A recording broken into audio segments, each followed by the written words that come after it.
শাহবাজ কুকবুকে আপনাদের সবাইকে স্বাগতম। চলে আসলাম নতুন একটি রেসিপি নিয়ে। আজকে আমি আপনাদেরকে তৈরি করে দেখাবো বিফ কিমা সামুচা।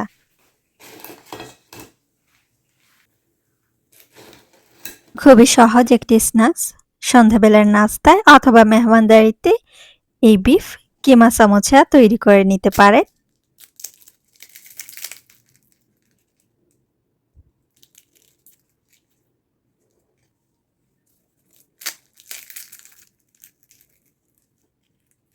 তাহলে চলুন দেখে নেই প্রথমে কিভাবে কিমা তৈরি করতে হবে। এখানে আমি 500 গ্রাম বিফ কিমা নিয়েছি। এই কিমা আমি 2 ঘন্টা ম্যারিনেট করেছি আদা বাটা আর রসুন বাটা দিয়ে। এভাবে ম্যারিনেট করে রাখলে কিমার মধ্যে খুবই ভালো একটি স্বাদ আসে।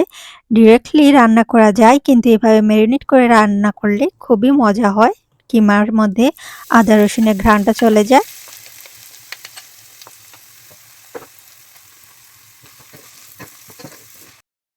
এখন দুটো মিডিয়াম সাইজের পেঁয়াজ কিউব করে কেটে ভালোভাবে ভেজে নিব। 2-3 মিনিট ভাজার পর পেঁয়াজটা যখন বাদামি হয়ে আসবে এ পর্যায়ে কাঁচামরিচ কুচি দিয়ে দিব, ঝালটা যার যার পছন্দ মতো। এখন সবগুলো গুঁড়ো মশলা দিয়ে দিব। এখানে আমি হলুদ গুঁড়ো 1/2 চা চামচ, মরিচ গুঁড়ো 1 চা চামচ, গরম মশলা গুঁড়ো 1 চা চামচ আর দিয়ে দিব ধনে গুঁড়ো 1/2 চা চামচ। সবগুলো মশলা ভালোভাবে কষিয়ে নিব। 3 থেকে 4 মিনিটের মতো ভালোভাবে রান্না করে নেব। কোনো পানি এখানে ব্যবহার করব না। পেঁয়াজ আর মশলা কষানো হয়ে আসলে এ পর্যায়ে কিমা দিয়ে দিব। কিমা দেওয়ার পর আরও 5 থেকে 6 মিনিটের মতো এটি রান্না করব। মিডিয়াম টু হাই মিডিয়ামে রেখে ভালোভাবে মশলার সাথে মিশিয়ে নিব। এভাবে কিমা তৈরি করে ফ্রিজে স্টোর করে রাখতে পারেন পরবর্তীতে সামোচা তৈরি করার জন্য।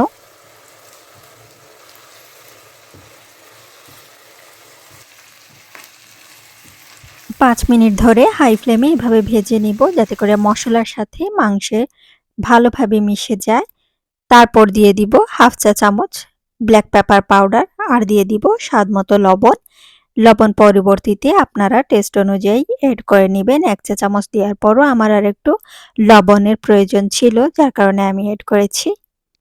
এরপর দিয়ে দিব 1/2 কাপ পানি। এখানে পানি আমি দিয়েছি যাতে করে মাংসের মধ্যে একটু জুসি ভাব থাকে। মাংস কিন্তু রান্না হয়ে গেছে, প্রায় কুকড হয়ে গেছে। তারপরও এখানে পানি দিয়ে 15 মিনিটের মতো এটি রান্না করব। এতে করে মাংস পানি শুষে নেবে এবং একটা জুসি ভাব থাকবে মাংসের মধ্যে। এ পর্যায়ে নামানোর পূর্বে দিয়ে দিব ধনেপাতা কুচি।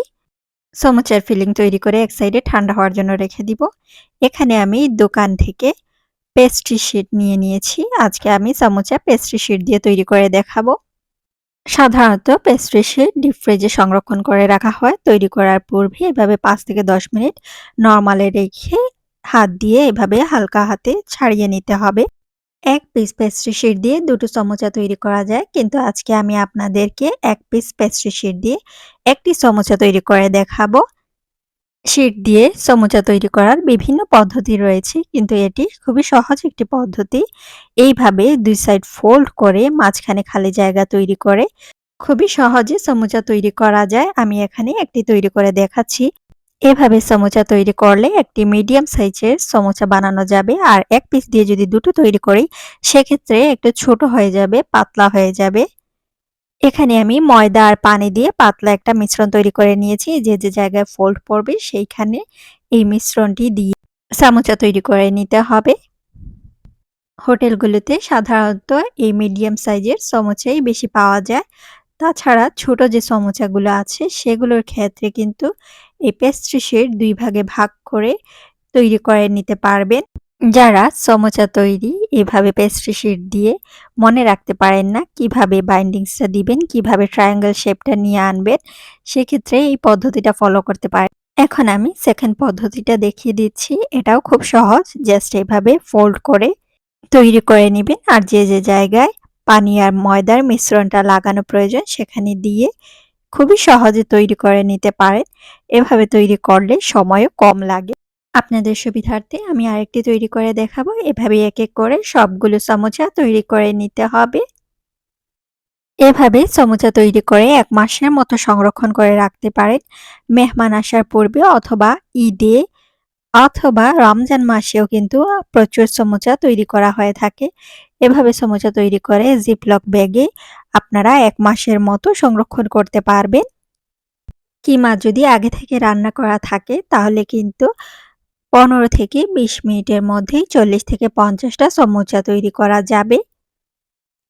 আমার সবগুলো সমুচা বানানো শেষ। এখন আমি কতগুলো ভেজে নেব আর বাকিগুলো ফ্রিজে রেখে দিব। বিকেলের নাস্তায় এটি খুবই সহজে দ্রুত তৈরি করা যাবে। এখানে আমি সমুচা ভাজার জন্য পরিমাণ মতো তেল দিয়ে দিচ্ছি। পেস্ট্রি শিট কুক হতে বেশি সময় লাগে না, আর যেহেতু ভেতরের ফিলিংসটা অলরেডি কুকড, যার কারণে এই সমুচা ভাজতে বেশি সময় লাগবে না। ৪ থেকে ৫ মিনিটের মতো মিডিয়াম ফ্লেমে এটি ভেজে নিলেই হয়ে যাবে। আর কতটুকু ভাজা খেতে চান এটাও যার যার পছন্দ মতো খুবই মুচমুচে সমুচা তৈরি হয়। একইভাবে প্রথম ব্যাচ ভাজার পর সেকেন্ড ব্যাচ ভেজে নিব।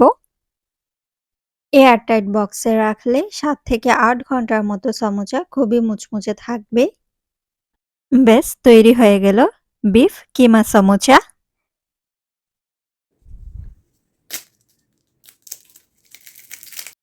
কতটুকু মুচমুচে হয়েছে দেখতেই পাচ্ছেন। সার্ভ করুন টমেটো কেচাপ, মায়োনেজ অথবা গরম দুধ চায়ের সাথে। খুবই মজাদার সন্ধ্যার একটি স্ন্যাক্স। তাহলে তৈরি করবেন বাসায় আর আমাকে জানাবেন কেমন হলো। সে পর্যন্ত আল্লাহ হাফিজ।